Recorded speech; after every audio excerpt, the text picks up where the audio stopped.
Siamo nella splendida sala consigliare del comune di Pieve di Cadore con il sindaco. Buona giornata intanto, sindaco. Buongiorno a voi, grazie Ben, per essere ben qui. trovata in un periodo un po' particolare, insomma, perché c'è l'estate, ci sono i turisti, ma prima di tutto volevamo sapere di questa iniziativa per la Striscia di Gaza, un luogo in questo periodo problematico. Che cosa farete come iniziativa? Che cosa ha proposto?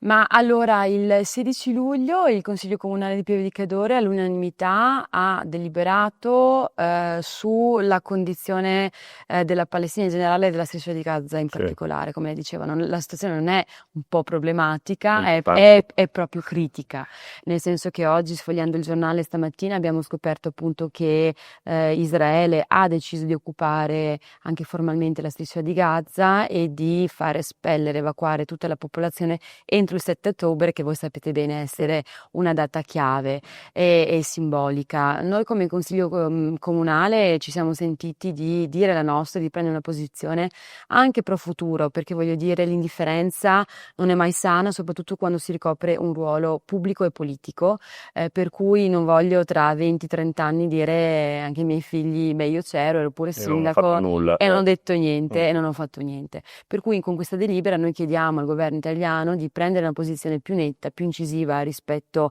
ai crimini comunque umanitari che si stanno consumando a Gaza e che purtroppo sono all'occhio di tutti, non è né complottismo né no, sfumatura, interpretazione, perché purtroppo i fatti parlano da soli e soprattutto chiediamo che la Palestina venga riconosciuta come uno Stato autonomo con la propria libertà e la propria dignità.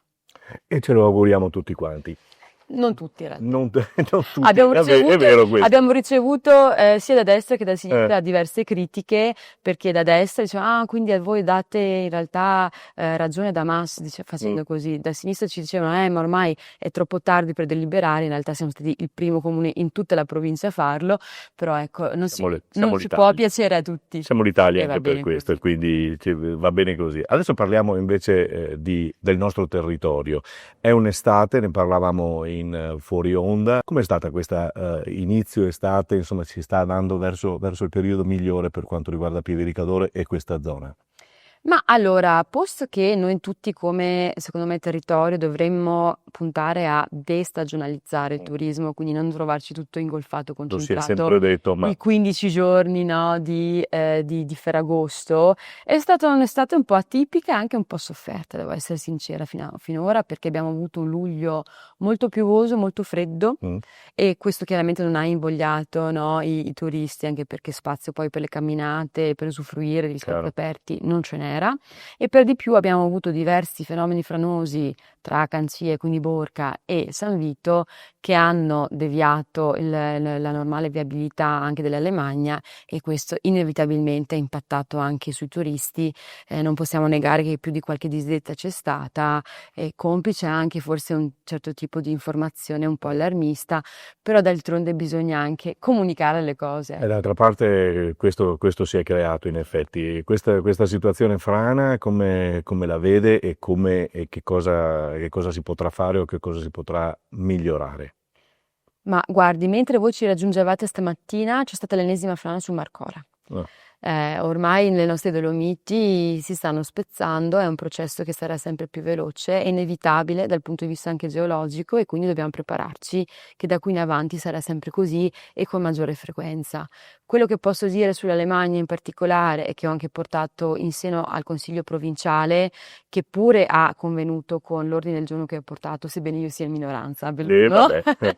Ecco, è quello di dire dobbiamo trovare una soluzione strutturale al tracciato attuale dell'Alemagna, quindi o dirottarlo oppure comunque prendere dei provvedimenti con Chiaramente, insomma, delle gallerie paramassi, perché ormai nessun tratto dell'Alemagna ad altezza Valboite è veramente sicuro. sicuro. Cioè l'ultima frana, quella di San Vito, non era stata prevista da nessuno, tant'è che era una zona non monitorata Mm. e non schedata come pericolosa e invece quanto è Purtroppo, successo, l'abbiamo visto purtroppo. tutti. Sindaco, per chiudere, facciamo un bilancio anche su queste vacanze. È cambiato il modo di fare vacanza, non solo degli italiani, ma un po' di tutti, e anche, immagino, anche per Pieve di Cadore e per questa zona, per il Cadore stesso. Certo, ma è cambiata la vacanza come concetto per tutti, è cambiata anche la disponibilità a fare le vacanze, nel senso che io vedo che c'è un potere comunque di acquisto molto risicato. E queste cose dobbiamo dirci anche che milioni di italiani, pur lavorando, non possono permettersi di andare in vacanza, ed è una premessa che mi piace fare perché bisogna sempre un po' tornare coi piedi per terra. Sono vacanze tendenzialmente brevi. Non esiste più la famosa villeggiatura che Esatto. c'era un tempo e che pure ci ha procurato tante Dei 20 giorni, dei 30 no? giorni. Ecco, no, e quindi purtroppo viene anche a mancare, secondo me, quel rapporto con la montagna, comunque con la destinazione delle vacanze, che prima era un po' più profondo, no? Si finiva comunque per conoscere, non so, gli abitanti, i residenti del posto, per legare, quindi creare anche degli affetti. Adesso è tutto molto più veloce e anche tutto più consumistico, diciamo così.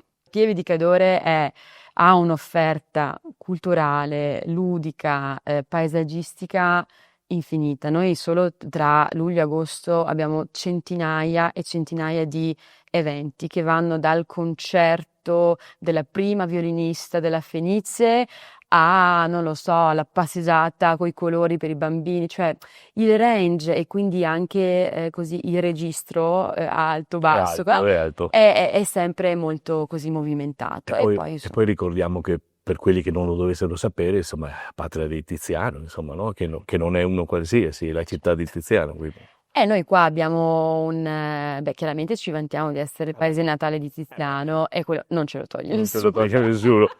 No, ma poi abbiamo una bellissima pala del Tiziano dentro la nostra arcidiaconale che è forse l'opera sua più intima, Esatto. perché lui si autorappresenta e presenta la sua famiglia. Abbiamo la casa natale di Tiziano che adesso a settembre finiranno anche i lavori di ristrutturazione e verrà resa anche accessibile a disabili, che non è una cosa da poco. E adesso stiamo pian pianino pensando anche in vista futura di mettere mano e ripulire la statua del Tiziano che c'è in piazza. Quindi tutto questo percorso tizianesco verrà a culminare il prossimo anno, questo è un piccolo spoiler, perché saranno i 450 anni dalla morte del maestro. Per cui noi come comune, insieme alla Magnifica Comunità e alla Fondazione Tiziano, ci stiamo preparando per delle celebrazioni con il botto. Sindaco, quindi non va in ferie No, con tutte queste cose da fare. io ho ben chiaro il concetto di vacanza, ma sono tra quegli italiani che non vanno in vacanza. Sindaco, grazie e buone vacanze. A voi, grazie.